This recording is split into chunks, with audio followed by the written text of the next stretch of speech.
Good morning everyone, welcome back to GK today. I hope आप सब बिल्कुल ठीक होंगे और आज हम डिस्कस करेंगे 3 जनवरी के सबसे मोस्ट इम्पॉर्टेंट करंट अफेयर्स। चलिए स्टार्ट करते हैं अपना सेशन। फर्स्ट क्वेश्चन है, in the acronym SARAS mela which are organised frequently, what does R stand for. इस तरह के क्वेश्चन मैंने आपको बहुत बार बताए हैं कि कई बार जो एक्रोनिम्स होते हैं उनका फुल फॉर्म पूछ लिया जाता है, पूरा फुल फॉर्म ना पूछ के सिर्फ किसी एक लेटर का फुल फॉर्म पूछा जाता है यूजुअली। तो यहाँ पे ये क्वेश्चन इसी चीज से रिलेटेड है। सरस का फुल फॉर्म क्या होता है, यहाँ पे मैं आपको लिख दे रही हूँ, sale of articles of rural artisans society. ठीक है, ये पूरा फुल फॉर्म है सरस का। तो यहाँ पे पूछ रहा है कि आर किस चीज के लिए स्टैंड करता है, आंसर इज रूरल। ठीक है, 4 ऑप्शन है, remote, rural, regressive, right. Answer is B option. Basically इनको ऑर्गेनाइज किया जाता है इंडिया में बहुत सारे जगहों पे रूरल आर्टिजन्स को प्रमोट करने के लिए। और हाल ही में progressive Tripura through women entrepreneurs को यूनिक थीम रखा गया था सरस मेला 2023 के लिए, जिसको कि लॉन्च किया त्रिपुरा के chief minister doctor Manik Saha ने। ठीक है, इसका बेसिक एम क्या होता है, जो भी स्मॉल बिजनेस ओनर्स हैं उनके जो प्रोडक्ट्स हैं उनको शोकेस करना और इकोनॉमिक तौर पे एम्पावर करना, साथ ही जो सेल्फ हेल्प ग्रुप मेंबर्स हैं उनको मजबूत करना। और 300 स्टॉल्स जो हैं वो सेटअप किए गए सिर्फ और सिर्फ 15 दिनों के अंदर अंदर। ठीक है, तो रूरल आर्टिजन्स, क्राफ्ट्स वुमेन और होम मेकर्स इंडिया के डिफरेंट हिस्सों से आए थे इसमें पार्टिसिपेट करने और यहाँ पे अपने इंडिजिनस प्रोडक्ट को सेल करने, जैसे कि हैंडीक्राफ्ट, हैंडलूम आइटम और डेलिकेसीज वगैरह। ठीक है, तो सरस का फुल फॉर्म होता है sale of articles of rural artisan society और इसको हाल ही में ऑर्गेनाइज किया गया in the state of Tripura, जहां पे इसकी थीम रखी गई थी progressive Tripura through women entrepreneurs. Hindi में इसको क्या बोलेंगे, दीदी लखपति त्रिपुरा अग्रगति। ठीक है, तो यहाँ पे आर किस चीज के लिए स्टैंड करता है, answer is rural.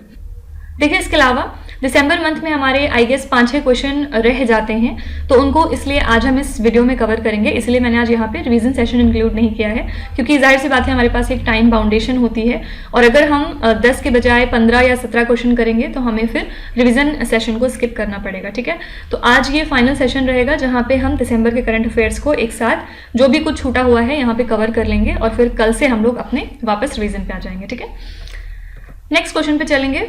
General Dong Jun, who was recently in news, is the defense minister of which country? General Dong Jun हाल ही में कौन सी कंट्री के नए डिफेंस मिनिस्टर बन चुके हैं? तो हाल ही में इनको अपॉइंट किया गया एज चाइना के नए डिफेंस मिनिस्टर। अगर आपसे पूछा जाए कि इन्होंने किसको रिप्लेस किया है, तो इन्होंने रिप्लेस किया जनरल ली शंगफू को। ठीक है, ये एक्चुअली मिस्टेरियस तरीके से डिसअपियर हो गए थे फ्रॉम पब्लिक व्यू 4 महीने पहले विदाउट एनी एक्सप्लेनेशन, और यही रीजन है कि जनरल डोंग जुन को अब नया डिफेंस मिनिस्टर नियुक्त किया गया है। ठीक है, पहले ये डेप्यूटी कमांडर थे सदर्न मिलिट्री कमांड के, जहां पे ये सेंसिटिव साउथ चाइना सी रीजन की देखरेख करते थे। और इनका ये जो अपॉइंटमेंट है ये एक सिग्निफिकेंट मूव है बाय प्रेसिडेंट शी जिनपिंग, जहां पे इन्होंने लॉयलिस्ट को प्लेस किया in charge of 2.3 million strong people's liberation army. Particularly जब हम देखते हैं कि टेंशंस यूएस और ताइवान के बीच में काफी ज्यादा बढ़ गई है तब। ठीक है, तो सिंपली आपको यहाँ पे 2 बातें याद रखनी है कि चाइना के नए डिफेंस मिनिस्टर कौन है, जनरल डोंग जुन। इन्होंने किसको रिप्लेस किया है, अगर आपसे ये पूछा जाए तो आंसर है जनरल ली शंगफू। अब यहाँ पे चाइना से रिलेटेड हम 2 न्यूज और देखेंगे। सबसे पहले हाल ही में चाइना ने इंट्रोड्यूस कराया है अपना एक नया ओशन ड्रिलिंग वेसल और इसका नाम इन्होंने रखा है मेंग जियांग। ठीक है, इसका पर्पस क्या है, जो अर्थ की क्रस्ट है उसको पेनिट्रेट करना और जो मेंटल की लेयर होती है अर्थ के अंदर उसको पहुंचना पहली बार ह्यूमन हिस्ट्री में, क्योंकि अब तक किसी भी ड्रिलिंग वेसल ने ये काम नहीं किया था कि वो मेंटल तक पहुंच सके। और अगर ये सक्सेसफुल हो जाता है तो इनका ये जो प्लान्ड ड्रिलिंग रहेगा to breach the Moho over 7000 metres beneath the ocean floor, ये हमें अनप्रेसिडेंटेड साइंटिफिक एक्सप्लोरेशन की तरफ ले जाएगा और कुछ नई डिस्कवरीज हमें इससे पता चलेंगी। ठीक है, तो यही रीजन है कि चाइना की जो जियोलॉजिकल सर्वे है उन्होंने इसको क्रिएट करने के लिए कोलैबोरेट किया था लगभग 150 इंस्टीट्यूट के साथ, और ये एक तरह की इनॉर्मस स्पेशली इक्विप्ड शिप है जो कि केपेबल है कि वो एक्सट्रीम कंडीशंस को विथस्टैंड कर सके। जाहिर सी बात है जो जाहिर सी बात है जो अर्थ के अंदर का टेम्परेचर है बहुत डिफरेंट होता है क्योंकि।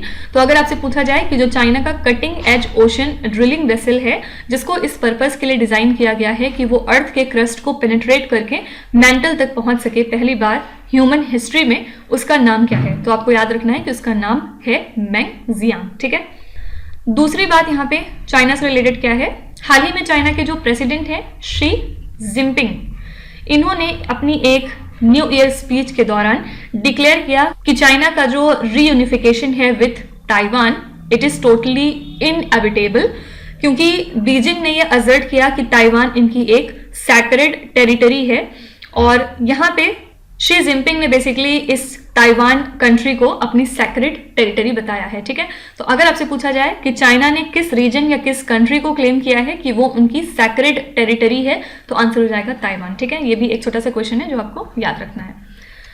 नेक्स्ट है, which state has consistently ranked first in recording the entries on the interoperable criminal justice system platform. कौन सा स्टेट है जो लगातार फर्स्ट रैंक पे बना हुआ है, किस चीज में? Interoperable criminal justice system platform में एंट्रीज रिकॉर्ड करने के मामले में। यहाँ पे आंसर हो जाएगा UP, that is Uttar Pradesh.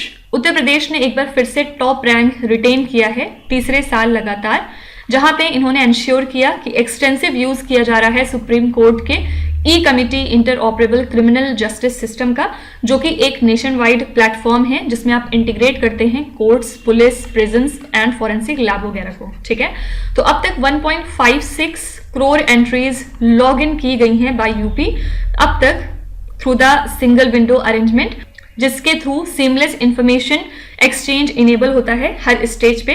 कहाँ मतलब एफआईआर की जो रजिस्ट्रेशन होती है वहां से लेके पूरा जो इम्प्रिजनमेंट का प्रोसेस है वहां तक। ठीक है, इसके बाद मध्य प्रदेश और जो बिहार हैं ये सेकेंड और थर्ड पोजीशन पे रहे रिस्पेक्टिवली। ठीक है, तो ये जो वाइड एडॉप्शन है बाय यूपी पुलिस, इसका एम है कि जो इनका डेटा एनालिटिक्स है उसको एम्प्लॉय किया जा सके, जिससे कि वो क्राइम्स को प्रेडिक्ट कर सकें पहले से, साथ ही लॉ एंड ऑर्डर सिचुएशंस को मैनेज किया जाए और पेंडेंसी ऑफ जो केसेस हैं, यानी कि जो केसेस पेंडिंग चले जाते हैं उनको रिड्यूस या बेटर किया जा सके। ठीक है, तो यहाँ पे टॉप 3 स्टेट्स इस मामले में कौन कौन रहे? फर्स्ट था उत्तर प्रदेश, सेकेंड था मध्य प्रदेश और थर्ड था बिहार। यहाँ पे तेलंगाना स्टेट भी आजकल न्यूज में है, किस वजह से? क्योंकि तेलंगाना गवर्नमेंट ने इंट्रोड्यूस कराया है एक नया कॉमन एप्लीकेशन फॉर्म जिसका नाम इन्होंने रखा है प्रजा पालना गारंटी दरकष्टू। ठीक है, ये क्या चीज है? बेसिकली ये इनेबल करेगा सभी स्कीम्स की एक्सेस को under its flagship 6 guarantees programme, जिससे कि जो भी डिसएडवांटेज सेक्शंस हैं उनको फायदा हो सके। और ये एक तरीका 1 पेज फॉर्म है जिसको इस पर्पस के लिए डिजाइन किया गया है, जिसमें आप बेसिक डिटेल्स को फिल कर सकें रिगार्डिंग आइडेंटिटी, एड्रेस, कॉन्टैक्ट वगैरह। और जो सेकंड पेज है उसमें आप कलेक्ट करेंगे relevant information and documentation for specific welfare measures, जैसे कि financial aid, subsidised ration, electricity, housing वगैरह। ठीक है, तो जो भी एप्लीकेशंस होंगे अंडर दिस स्टैंडर्डाइज्ड फॉर्मेट, इनको ओपन किया जाएगा from 1 January across the state, जिससे कि डायरेक्ट बेनिफिट ट्रांसफर्स पहुंच सकें अंडर मास आउटरीच इनिशिएटिव। ठीक है, तो अगर आपसे पूछा जाए कि कौन से स्टेट है जहां पे प्रजा पालना गारंटी दरकष्टू हाल ही में इंप्लीमेंट हुआ है या यहाँ पे ये काफी ज्यादा न्यूज में है, तो आंसर हो जाएगा Telangana state. Next question is extremely important और ये वुमेन एम्पावरमेंट से रिलेटेड क्वेश्चन है, इसलिए आपके एग्जाम में डेफिनेटली आ सकता है। Who is the first woman officer to be appointed as the Director General of the Central Industrial Security Force? हाल ही में कौन पहली वुमेन नियुक्त हुई हैं, कहाँ पे, किस पोजीशन पे? As being the Director General of the Central Industrial Security Force. तो ये है senior IPS officer Neena Singh, इनको चार्ज मिल चुका है as the director general of the CISF। और इसी के साथ ये राजस्थान कैडर ऑफिसर हैं 1989 बैच की, और इन्होंने 3 डेकेड्स अब तक सर्व किए हैं इन डाइवर्स पुलिसिंग रूल्स, जैसे कि counter insurgency, VVIP security, training and vigilance वगैरह। तो क्योंकि इनके पास स्पेशलाइज्ड एक्सपीरियंस है डिफरेंट डोमेन्स में like technology driven system, HR and industrial security, अब नीना सिंह सर्व करेंगी टू लीड द CISF। ठीक है, तो हाल ही में ये पहली वुमेन ऑफिसर बनी है जिनको कि अपॉइंट किया गया है as the director general of CISF। ये क्वेश्चन एक्सट्रीमली इंपॉर्टेंट है, इसको जरूर याद रखिए।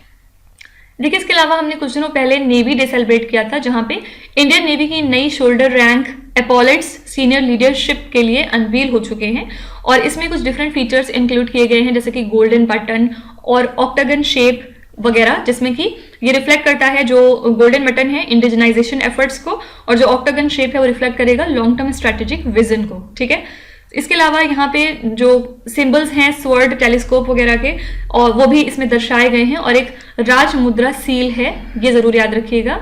राज मुद्रा सील ये यूज होती थी शिवाजी के टाइम पे स्पेशल डिक्रीज के लिए, यहाँ पे इसको भी यूज किया गया है। ठीक है, तो ये जो क्रिएटिव विजन क्रिएट किया गया, इससे सिग्निफाई होगा नेवी का कल्चरल शिफ्ट टुवर्ड्स स्वदेशी अंडर द करंट गवर्नमेंट। ठीक है, तो अगर आपसे पूछा जाए कि इंस्पिरेशन क्या है behind the new design of Indian navy की एपॉलिट्स जो कि हाल ही में अनाउंस हुए हैं, तो answer is Shiva ji. Next है the annual business event colloquially called Russian Davos is held every year in which city of Russia? ये जो रशिया का एनुअल बिजनेस इवेंट है, ये हर साल रशिया की कौन सी सिटी में होता है, आपको ये बताना है। तो Saint Petersburg international economic forum, ये एक एनुअल रशियन बिजनेस इवेंट है जो कि हेल्ड होता है या कंडक्ट होता है सेंट पीटर्सबर्ग में since 1997 under the Russian president's auspicious since 2006। तो यहाँ पे 10,000 से भी ज़्यादा पार्टिसिपेंट्स मौजूद होते हैं फ्रॉम डिफरेंट 120 प्लस कंट्रीज, जहाँ पे different CEOs, head of state और मिनिस्टर्स वगैरह आते हैं पार्टिसिपेट करने। इस फोरम का बेसिक एम है जो बैरियर्स है उनको ब्रिज करना between Russia and other countries including India, साथ ही फॉरेन इन्वेस्टमेंट को अट्रैक्ट करना और रशिया को प्रमोट करना as a business friendly nation. ठीक है, तो ये कंपेयर होता है to the world economic forum in Davos, और इसको आप रशियन डावोस के नाम से जानते हैं। ठीक है, पिछले दिनों ये कंडक्ट हुआ है, इसी वजह से ये चीज न्यूज में थी। याद रखिएगा ये कहां पे होता है, रशिया के किस सिटी में, आंसर है सेंट पीटर्सबर्ग। नेक्स्ट है Which city in Maharashtra has been selected by the Union Ministry of Youth Affairs and Sports as the venue to host the National Youth Festival 2024? कौन सी महाराष्ट्र की city है जिसको कि select किया है हमारे minister of youth affairs and sports ने कि वो वेन्यू रहेगा नेशनल यूथ फेस्टिवल 2024 के लिए? तो ministry of youth affairs and sports ने चूज किया है नासिक सिटी को, जहां पे होस्ट किया जाएगा नेशनल यूथ फेस्टिवल 2024 को। और रिसेंट अनाउंसमेंट के मुताबिक प्राइम मिनिस्टर नरेंद्र मोदी इस इवेंट को इनॉग्रेट करेंगे 12 जनवरी को। ठीक है, ये 5 दिन का यूथ फेस्टिवल रहेगा जहां पे 7500 यूथ्स लगभग पार्टिसिपेट करेंगे फ्रॉम अक्रॉस इंडिया। और हर साल नेशनल यूथ फेस्टिवल हम मनाते हैं to celebrate the birth anniversary of Swami Vivekananda on 12th January. ठीक है, तो नासिक को क्यों सेलेक्ट किया गया है? ताकि यहाँ पे लोगों की अटेंशन आ सके और यहाँ पे कल्चरल प्रोग्राम्स और कॉम्पिटिशन्स वगैरह भी करवाए जाएंगे ताकि नासिक जो है वो बेसिकली प्रमोट हो सके। ठीक है, तो कौन सी सिटी है महाराष्ट्र की जिसको कि सेलेक्ट किया गया है for being the venue for national youth festival 2024? Answer is Nashik. और कब हम इसको मनाते हैं? 12 जनवरी को, अगले 5 दिनों के लिए ये कंडक्ट होगा। ठीक है, नेक्स्ट है David Warner who has retired from one-day international and test cricket is a player from which country? David Warner जिन्होंने हाल ही में अपना रिटायरमेंट अनाउंस किया है, कौन सी कंट्री को बिलोंग करते हैं? ये ऑस्ट्रेलिया के ओपनर हैं डेविड वार्नर। इन्होंने अपना रिटायरमेंट अनाउंस किया from one day international and test cricket, और अब ये ज्यादातर अपना टाइम फैमिली के साथ बेसिकली स्पेंड करना चाहते हैं। इनका प्लान है कि अपना ये 112th and final test against Pakistan खेलेंगे और अब ये ओडीआईज में पार्टिसिपेट नहीं करेंगे। ठीक है, और इनका एक सक्सेसफुल ओडीआई कैरियर है जहां पे इन्होंने 22 सेंचुरीज स्कोर की थी, साथ ही 6932 रन्स बनाए हैं at an average of 45.30 in total 161 matches. और साथ ही ये इंपॉर्टेंट हिस्सा थे ऑस्ट्रेलियन टीम के जब ऑस्ट्रेलिया ने आईसीसी क्रिकेट वर्ल्ड कप जीता था, और जब इंडिया में हुआ था और इंडिया को हरा के जीता था एक्चुअली। और इन्होंने रिटायर किया फ्रॉम ओडीआईज, लेकिन फिर भी ये अवेलेबल रहेंगे फॉर द T20 क्रिकेट, और शायद ये T20 वर्ल्ड कप को खेलेंगे इस साल जब जून में होगा। ठीक है, टोटल डेविड वार्नर ने ऑस्ट्रेलिया के लिए 111 टेस्ट खेले हैं जहां पर इन्होंने एक्यूमुलेट किए 8695 रन्स, जहां पे एवरेज रहा इनका 44.58 का, जिसमें इन्होंने 26 सेंचुरीज बनाई थी और 36 हाफ सेंचुरीज भी बनाई थी। ठीक है, तो ये जो डेटा है सिर्फ समझाने के लिए, ये आपसे नहीं पूछा जाएगा, सिंपली आपको बस इनकी कंट्री याद रखनी है कि डेविड वार्नर जो हाल ही में रिटायर होने का फैसला कर चुके हैं, कौन सी कंट्री के लिए खेलते थे? आंसर है ऑस्ट्रेलिया। नेक्स्ट है The Lal Bahadur Shastri Institute of Technology for Women, which was recently in news for launching its nano satellite called VSAT, is located in which Indian city? Lal Bahadur Shastri Institute of Technology for Women, जो हाल ही में चर्चे में था, किस वजह से? क्योंकि इन्होंने अपना एक नैनो सैटेलाइट लॉन्च किया है, इसका नाम इन्होंने रखा VSAT। ये कौन सी सिटी में लाई करता है?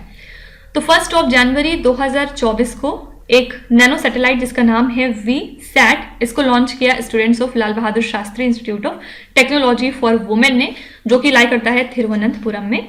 यहाँ पे VSAT का फुल फॉर्म इन्होंने रखा था वुमेन इंजीनियर्ड सैटेलाइट। ओके, तो इस सैटेलाइट को लॉन्च किया गया as secondary payload on ISRO के मिशन, specifically polar satellite launch vehicle C58 XPoSat mission के तहत। और इस मिशन की जो सक्सेस है ये अनाउंस हो चुकी है। इसको कहाँ से कंडक्ट किया गया था? सतीश धवन स्पेस सेंटर से इन श्रीहरिकोटा। और VSAT की बात करेंगे तो ये 1.4 kg का सैटेलाइट है जिसको डिजाइन और डेवलप किया गया इंटायरली बाय द वुमेन। इसी के साथ ये पहला इंडिया का सैटेलाइट है with this distinction. Okay, purpose क्या होगा इसका? जो भी यूवी रेडिएशन है उनके बारे में स्टडी करेगा और इसके इम्पैक्ट को देखेगा। साथ ही इस सैटेलाइट प्रोजेक्ट को लीड किया है लिजी अब्राहम ने, जो कि एक असिस्टेंट प्रोफेसर हैं और प्रिंसिपल इन्वेस्टिगेटर हैं, और इनकी टेक्निकल असिस्टेंस एक्सपीरियंस रही है फ्रॉम इसरो। ठीक है, तो यहाँ पे आपको याद रखना है कि VSAT का फुल फॉर्म क्या है, और इसके अलावा ये मिशन जो है कहाँ से लॉन्च हुआ? Lal Bahadur Shastri institute of technology for women से, जो कि कहाँ पे लाई करता है? तो आंसर है थिरुवनंतपुरम। नेक्स्ट है, who is the author of the song Banglar Mati Banglar Jal, recently declared as the state song of West Bengal? West Bengal की गवर्नमेंट ने हाल ही में डिक्लेयर किया है रविंद्रनाथ टैगोर के इस सॉन्ग को, बांग्लर माटी बांग्लर जल को, एज द स्टेट सॉन्ग। और ये जो सॉन्ग है ये इसका प्लेइंग टाइम है लगभग 1 minute and 59 seconds। और इस नोटिफिकेशन में ये मैंडेट किया गया है कि ये जो स्टेट सॉन्ग है इसको प्ले करना होगा with due respect at the beginning of all state government function, और जब इन फंक्शंस का कंक्लूजन होगा यानी कि लास्ट में नेशनल एंथम का प्ले करना मैंडेटरी है। ठीक है, तो यहाँ पे आंसर हो जाएगा रविंद्रनाथ टैगोर, इनका ये सॉन्ग है जो कि हाल ही में डिक्लेयर हुआ है as the state song of West Bengal. अच्छा, इसके अलावा जो एस्ट्रोनॉट्स हैं इंटरनेशनल स्पेस स्टेशन में, उन्होंने एक्सपीरियंस किया 45 minutes of day light followed by 45 minutes of darkness in each orbit. तो ये डिफरेंट है from the typical 12 hour day night cycle on earth.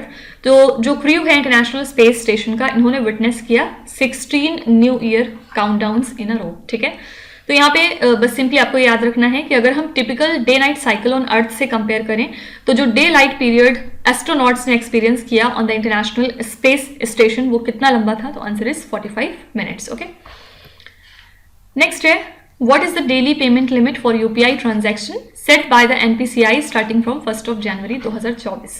तो 1 जनवरी 2024 से NPCI ने जो डेली पेमेंट लिमिट है UPI ट्रांजैक्शन की वो कितनी सेट कर दी है? तो national payments corporation of India ने सेट की है daily payment limit for UPI transactions to a maximum of 1 lakh rupees, और ये इंप्लीमेंट हो चुका है 1 जनवरी से। तो RBI ने इसके अलावा रेज की थी transaction limit for UPI payment to the hospital and educational institutions to 5 lakh rupees, कब? ऑन 8 दिसंबर, ताकि जो UPI पेमेंट्स का यूज है वो ब्रॉडन हो सके। ठीक है, तो लेकिन फाइनली NPCI ने ये जो लिमिट है ये रख दी है 1 लाख रुपीज के ऊपर। नेक्स्ट है, the recently renamed Maa Manikeshwari university is located in which Indian state? ये यूनिवर्सिटी कहाँ पे लाई करती है? तो ये लोकेटेड है in the state of Odisha, और इसको पहले हम किस नाम से जानते थे? तो काला हांडी यूनिवर्सिटी। ठीक है, इसको रिनेम किया गया है आफ्टर मां मणिकेश्वरी, जो कि प्रेसिडिंग DT है काला हांडी डिस्ट्रिक्ट में। और इस यूनिवर्सिटी को कब से फंक्शनिंग में लाया गया है? ये कब से फंक्शन कर रही है? सिंस 1 सितंबर 2020, और इसको चेंज किया गया, यानी कि इसका नाम चेंज किया है चीफ मिनिस्टर ऑफ ओडिशा नवीन पटनायक ने on 1 November during the foundation day of Kalahandi district. ठीक है, तो इनिशियली इसको ग्रांट किया गया था यूनिटरी यूनिवर्सिटी स्टेटस 2019 में, और अब ये variety of under graduate and post graduate courses को ऑफर करती है। जहां पे जो कालाहांडी और नुआपाड़ा डिस्ट्रिक्ट्स हैं उनको सर्व करती है विद ओवर 50 एफिलिएटेड कॉलेजेस। ठीक है, तो आपको ये याद रखना है कि कालाहांडी यूनिवर्सिटी का नाम अब पलट के रख दिया गया है मां मणिकेश्वरी यूनिवर्सिटी। और अगर आपसे पूछा जाए कि ये यूनिवर्सिटी कहाँ पे लाई करती है तो आंसर है उड़ीसा स्टेट। इसके अलावा एक क्वीन है जो आजकल न्यूज में थी, इनका नाम है क्वीन मार्गरेट सेकेंड। ठीक है, किस वजह से न्यूज में आई? क्योंकि इन्होंने अपना एब्डिकेशन अनाउंस किया है after 52 years on the throne. 52 साल तक थ्रोन पे बैठने के बाद इन्होंने डिसाइड किया है कि अब ये थ्रोन को छोड़ेंगी। अगर आपसे पूछा जाए कौन सी कंट्री की क्वीन है तो आंसर है डेनमार्क। ठीक है, तो इनके बाद इनके बेटे क्राउन प्रिंस फ्रेडरिक ये जो है सर्व करेंगे as the king of this country. Fine, अगर आपसे पूछा जाए मार्गरेट सेकेंड जिन्होंने हाल ही में डिसाइड किया है कि वो थ्रोन को अपने एब्डिकेट करेंगी, छोड़ेंगी, ये कौन सी कंट्री की क्वीन है तो आंसर इज डेनमार्क। नेक्स्ट है what is the name of the first deep sea port of Bangladesh that was recently making news. तो जो फर्स्ट डीप सी पोर्ट है बांग्लादेश कंट्री का, इसका नाम क्या है जो आजकल चर्चे में है काफी ज्यादा? यहाँ पे इसका नाम है मतरबारी पोर्ट और ये फर्स्ट डीप सी पोर्ट है बांग्लादेश कंट्री का। इसको डेवलप किया गया with the assistance from the Japan country. Basic aim क्या है? जो एक्सपोर्ट्स हैं फॉर बांग्लादेश उनको बूस्ट करना, और ऐसा एक्सपेक्ट किया जा रहा है कि इससे इन्हांस हो जाएंगे इकोनॉमिक टाइज दोनों कंट्रीज के बीच में। और इसी के साथ न सिर्फ ये बांग्लादेश के लिए इंपॉर्टेंट पोर्ट रहेगा बल्कि इंडिया के जो नॉर्थ ईस्टर्न स्टेट्स हैं इंक्लूडिंग त्रिपुरा उनके लिए भी काफी बेनिफिशियल साबित होगा। तो इस प्रोजेक्ट के जो ऑपरेशंस हैं वो 2027 से स्टार्ट हो जाएंगे और ये एक सिग्निफिकेंट डेवलपमेंट साबित होगा इस रीजन के इंफ्रास्ट्रक्चर और ट्रेड कनेक्टिविटी में। ठीक है, तो जो पहला डीप सी पोर्ट है बांग्लादेश कंट्री का वो कौन सा है? आंसर है मतरबारी पोर्ट। लास्ट क्वेश्चन है India's longest sea bridge recently making headlines connects which two location. India का जो सबसे बड़ा सी ब्रिज है वो कौन से दो लोकेशंस को कनेक्ट करता है? तो Mumbai trans harbour link MTHL जो कि इंडिया की सबसे बड़ी सी ब्रिज है, ये इनॉग्रेट होगी 12 जनवरी को और ये कनेक्ट करेगी सेवरी को चिरले से। ठीक है, सेवरी कहाँ है? ये सदर्न मुंबई में लाई करता है और चिरले नावी मुंबई के डिस्टेंट आउटस्कर्ट्स को हम बोलते हैं। ठीक है, तो पहले ऐसा प्लान किया गया था कि ये प्रोजेक्ट 4.5 साल का टाइम लेगा, लेकिन कोविड की वजह से 8 महीने और डिले हो चुके हैं। इसका एम है जो ट्रेवल टाइम है बिटवीन मुंबई एंड नवी मुंबई उसको रिड्यूस करना, जहां पे जो डेली के पैसेंजर्स हैं उनको काफी ज्यादा बेनिफिट साबित होगा। ठीक है, तो इंडिया की लॉन्गेस्ट सी ब्रिज जो आजकल काफी ज्यादा चर्चे में है वो कौन से दो लोकेशंस को कनेक्ट करता है? तो आंसर है सेवरी एंड चिरले। सेवरी कहाँ है? सेवरे लाई करता है सदर्न मुंबई में और चिरले नवी मुंबई में। फाइन, यहाँ पे एक लास्ट क्वेश्चन और रह जाता है। देखिए हाल ही में जो एक्सपो सैट है ये काफी ज्यादा चर्चे में था और जो प्राइमरी ऑब्जेक्टिव है एक्सपो सैट का यानी एक्सरे पोलारीमीटर सैटेलाइट का, ये क्या था कि जो पोलराइजेशन है इंटेंस एक्सरे सोर्सेस की उनको इन्वेस्टिगेट करना और जो enigmatic world of black holes है यानी कि जो ब्लैक होल्स हमारे हैं उनको स्टडी करना। ठीक है, तो ये सैटेलाइट इंडिया का पहला डेडिकेटेड साइंटिफिक सैटेलाइट है जिसमें कि रिसर्च कंडक्ट की जा रही है in space based polarization measurement of x ray emission from celestial sources. तो इसमें 2 साइंटिफिक पेलोड्स भी मौजूद हैं। इसमें पहले का नाम है पॉलिक्स, फुल फॉर्म क्या है? पोलारीमीटर इंस्ट्रूमेंट इन एक्सरेज, जिसमें कि पोलारीमेट्री पैरामीटर्स को मेजर किया जाएगा in the medium x ray energy range of 8 to 30 kilo electronic volt photons. और दूसरा है एक्स स्पेक्ट। ठीक है, ये क्या चीज है? एक्सरे स्पेक्ट्रोस्कोपी एंड टाइमिंग, जहां पे स्पेक्ट्रोस्कोपिक इंफॉर्मेशन दी जाएगी in the energy range of 0.8 to 15 kilo EV। ठीक है, तो ये इंस्ट्रूमेंट्स हेल्प करेंगे आपको कि आप डीपर अंडरस्टैंडिंग पा सकें एक्सरे सोर्सेज की स्पेस के अंदर including the neutron stars and black holes. Fine, तो अगर आपसे पूछा जाए कि जो इसरो ने हाल ही में एक्सपो सैट लॉन्च किया है उसका प्राइमरी ऑब्जेक्टिव क्या है, तो याद रखिएगा आप एक लाइन में कि न्यूट्रॉन स्टार्स और ब्लैक होल्स को स्टडी करना। ठीक है, डिफरेंट आपको ऑप्शंस दिए जा सकते हैं कि किस चीज़ की स्टडी के ऊपर इसको रिलीज किया गया है, एक्सोप्लैनेट्स या फिर asteroids, meteoroids, solar system, distant star, लेकिन आपका आंसर रहेगा neutron star and black hole. तो इसी के साथ हमने अपना सेशन यहाँ पे कंप्लीट कर लिया। आई होप कि आपने सेशन को काफ़ी एंजॉय किया होगा और मैंने पूरी कोशिश की है कि अब हमारा कोई भी क्वेश्चन दिसंबर मंथ से ना रह जाए। तो अब हम लोग दिसंबर मंथ को यहीं पे वाइंड अप करेंगे और कल से हम लोग अपना रिवीजन फिर से पूरी एनर्जी के साथ स्टार्ट करेंगे। तो चलिए फिर आपकी क्विज पे चलते हैं, जहाँ पे स्क्रीन पे आपको 5 क्वेश्चंस दिखाई दे रहे होंगे। ये क्वेश्चंस ऑलरेडी हम पीछे कहीं ना कहीं डिस्कस कर चुके हैं, तो अब यहाँ पे आपकी टर्न है इनका आंसर बताने की। वीडियो को पॉज करिए, हर क्वेश्चन को ध्यान से पढ़िए और इसमें से आपको जितने भी आते हैं आप उनका जवाब कॉमेंट्स में मैंशन कर सकते हैं, और जो नहीं आते उसके लिए बिल्कुल भी परेशान होने की ज़रूरत नहीं है। विथ टाइम डेफिनेटली आपका स्कोर इम्प्रूव करेगा, बस आपको हमारे साथ कंसिस्टेंट और परसिस्टेंट रहने की ज़रूरत है। So that's it for today. I hope you have like the session. आज का सेशन आपको कैसा लगा आप ज़रूर बताइएगा कमेंट्स में। साथ ही साथ आपका कोई भी रिव्यू है, फीडबैक है या फिर सजेशन है तो वो भी आप हमें बता सकते हैं। हमें जानकर खुशी होगी और हम पूरी कोशिश करेंगे उसको इम्प्लीमेंट करने की। तो कल फिर हम मिलेंगे सेम टाइम सेम जगह, कल के करंट अफेयर्स के साथ। Till then stay tuned. Thank you so much for watching and please do not forget to subscribe to GK Today. With this, me Nuzhat Sana signing off.